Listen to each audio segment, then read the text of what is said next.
yaa ngi koy suivre xam naa ni mooy problème mu muuraayu xale yu jigéen yi ñu jël ay décision ñu bari nag jàpp nañu ne di nga dégg c'est un peu partagé. parce que ñi jàpp nañu c'est une école privée boo waxee privé donc c'est privé il faut respecter le règlement intérieur comme ni nga ko waxee ci sa statut ak règlement intérieur bu parti nga xam ni yaa ngi ciy laaj ay respect ndax yow aussi gis-gis boobu nga ci am wala da nga jàpp ni minorité warul mën a indi benn problème pour la majorité ban xalaat nga ci am. pour dellu ci fii parce que statut nga ay règlement intérieur fii lay njëkk a ñëwee balaa may régler bii ji nga kii statut ak règlement intérieur bii. xam nga ñu def ko dañ ko def pour buñ ko jalgatee. boo amee jalgati dafa am lu ñuy wax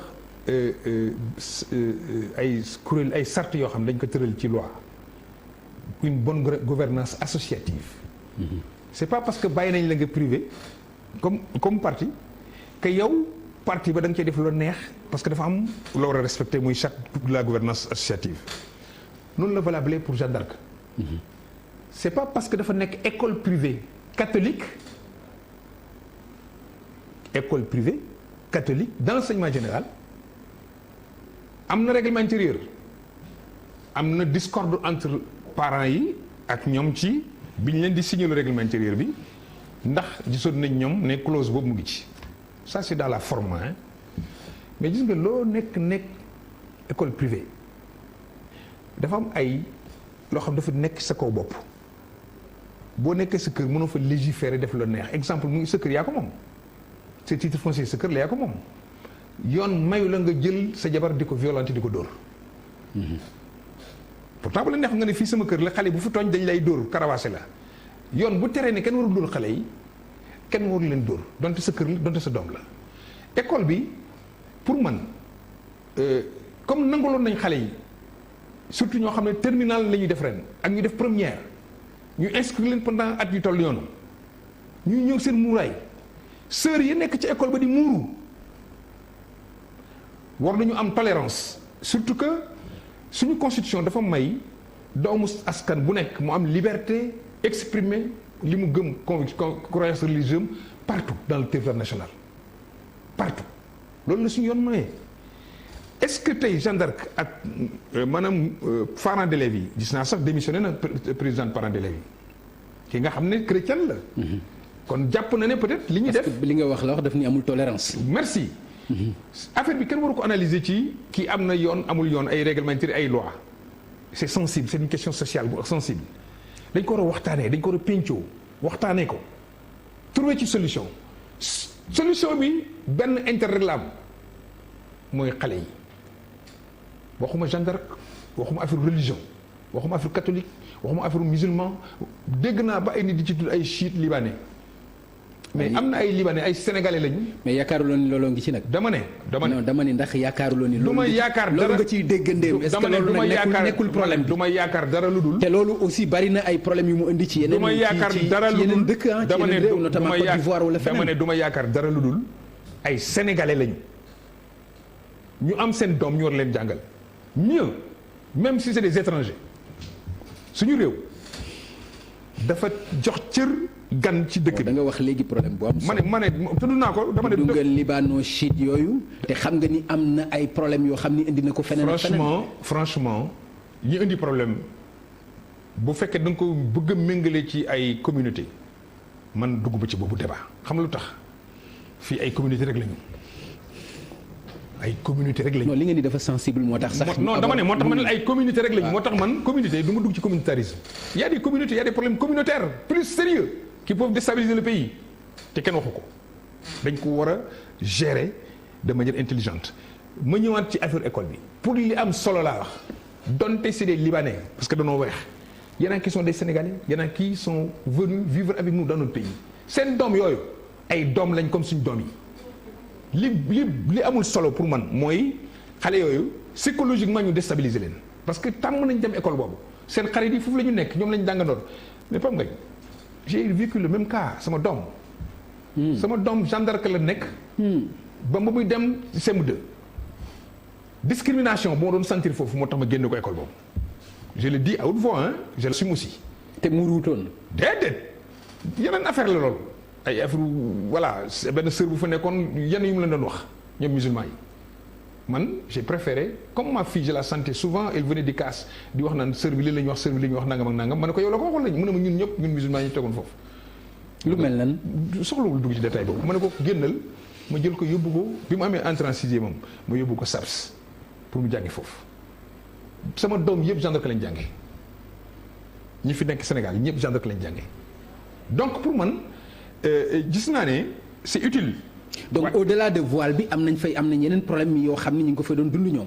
en tout cas xam naa ne sama doom ak ay xaritam dund nañ loolu man mu leer laa la wax moo tax ma génne ko foofu parce que man dugaluma ko foofu pour ñuy am ak moom relation religion non dama ko dugal foofu pour que njàngam ñu encadré ko ci ni ma bëgg ñu encadré ko dama leen di fay je ne demande rien waaye nag buñ ci bëgg a dugal leneen lu ci bokkul ma jëlee fa sama doom parce que mënoon naa ko def coow mais booba su ma ko defoon coow xam nga lu ñuy wax. Babacar Gaye directeur de cabinet Abdoulaye Wade donc xam nga j'ai voulu éviter mu am ay débat yooyu fii nag franchement waxtaan ba trouver solution pour xale yi surtout pour sauver la scolarité des enfants ak le psychologiquement ñu bañ a am perturbation école bi war na mën a tolérer ñi nga xam ne inscrit nañ leen ba pare fa lañ réinscription la. d'accord ñu bàyyi leen fa ñu terminer. léegi Babacar. après ñu ne léegi suñu école. lan moo ci war a nekk rôle état. mooy rigueur appliquer la loi. appliquer la loi kay mooy bàyyi ñi nga xam ni ku muuru nga bañ a dem jàngi appliquer la loi mooy loolu. déedéet l'État a l'obligation d'assurer à tout enfant ses droits à l'éducation et à la formation. ba ci école privée. école privée école bi n'est pas école confessionnelle de du école confessionnelle école privée la d'enseignement général dañuy jàngale li état bi bëgg ñu jàngale may nañ leen ñu jàngale fa programme France option la boo bëggee nga def ay programme France.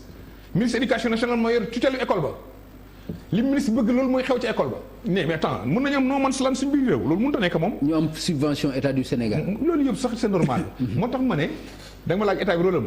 waaw mooy rigueur dans la froideur et d'appliquer la loi waaye comme c'est une question sensible mu affaire éducation affaire xale la. moom ban conséquence la mën a jur.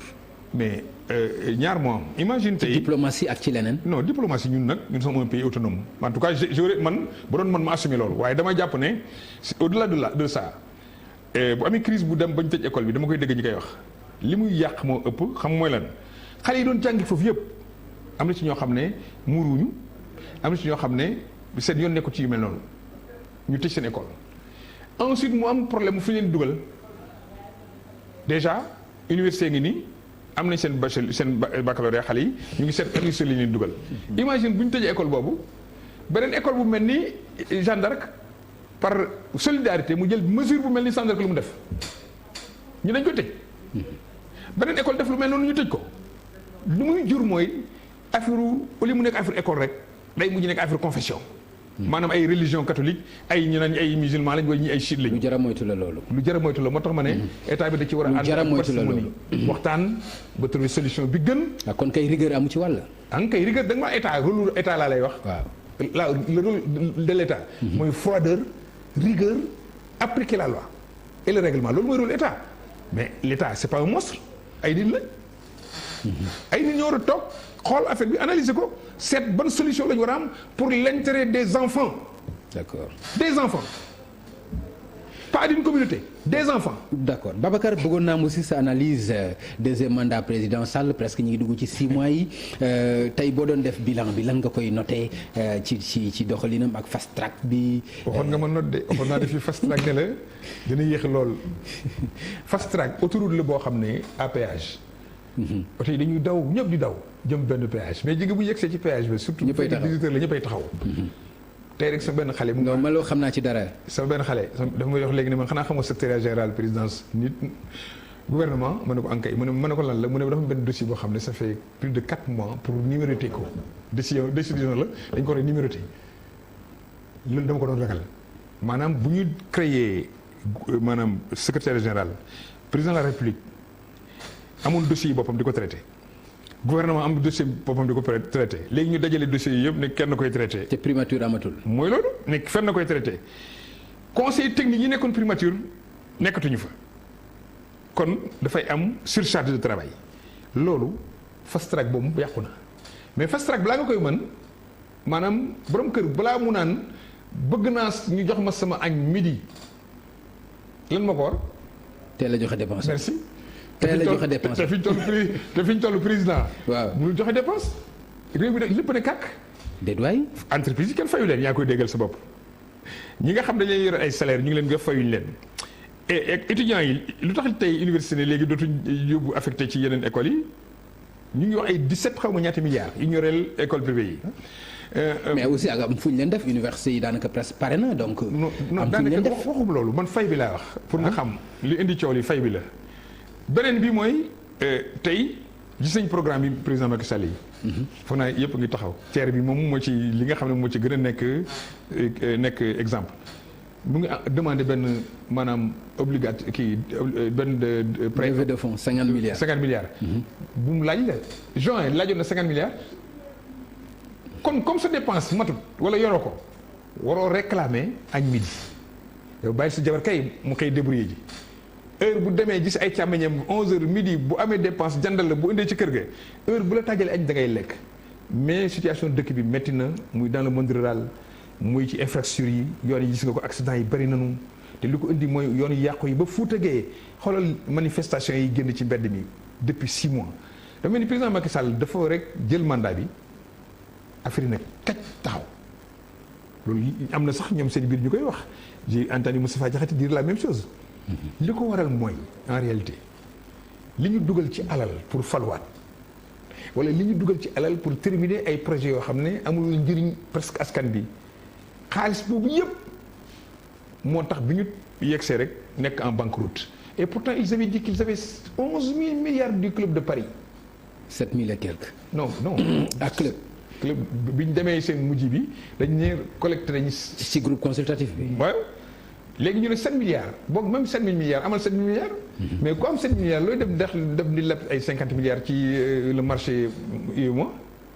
y a un problème de crédibilité bu ñu leen gaañi annoncé rek na ñun de d'accord nañ Sénégal li ngeen bëgg a def seen PSC bi dinañ fa ñëw xam nga ñen ñoo koy wax ay intermédiaires boo xamoon affaire yooyu du muy demee da ngay dem ci conférence bi yor say këyit yor say carnet d'adresse yor say carte de visite ñu ne PSE lu fa am ñu ne am na TER am na Diamniadio am na lii nga ne oui man je suis en contact avec benn entreprise bu nekk Chine homme d'affaires il est d'accord pour defar TER bi exemple quoi. ñu ne ok MOU nañ def benn accord de principe. loolu yow mu ne moo am engagement yi la ana xaalis ba engagement yi nag bu fekkee ne affaire bi doxul mais France réew mi tey économie bi créé wul richesse bu tax état bi di dundee niveau bi muy dund ba président di dagg téléphone yi loolu moo lay wan ne la déjà y a des problèmes d'argent. kon fast track bi moom musiba la te campagne kii bi ñu dugg nii mandat bi dina métti de man loolu leer na ma. d'accord.